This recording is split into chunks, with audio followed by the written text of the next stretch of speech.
Sunday morning 4:30 காலையில் பிரம்ம முகூர்த்த டைமில் பிரம்ம முகூர்த்த விளக்கேற்றினேன். அதுக்கப்புறம் பூஜை ரூமில் விளக்கேற்றிட்டு நான் பஞ்சகாவிய விளக்கு இது வீட்டில் ஒரு யாகம் பண்ணுறதுக்கு சமம். இந்த விளக்கேற்றினேன். இது ஒரு 3 டேஸாக வீட்டில் ஏற்றிக்கிட்டு இருக்கு.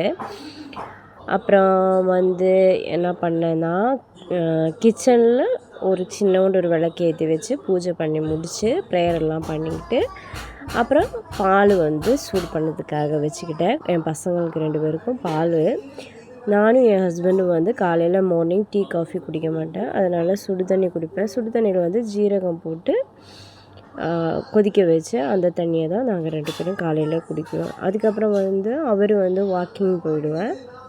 நான் என்னால் முடிஞ்ச எக்ஸசைஸ் எல்லாம் வீட்டில் சின்னதாக பண்ணிவிட்டு அதுக்கப்புறம் நேற்று சாதம் பேலன்ஸ் வந்திருந்தோம். அதை தண்ணி ஊற்றி வச்சுருந்தோம். நாங்கள் இன்றைக்கி காலையில் பழைய சாதம் தான் சாப்பிட்டேன்.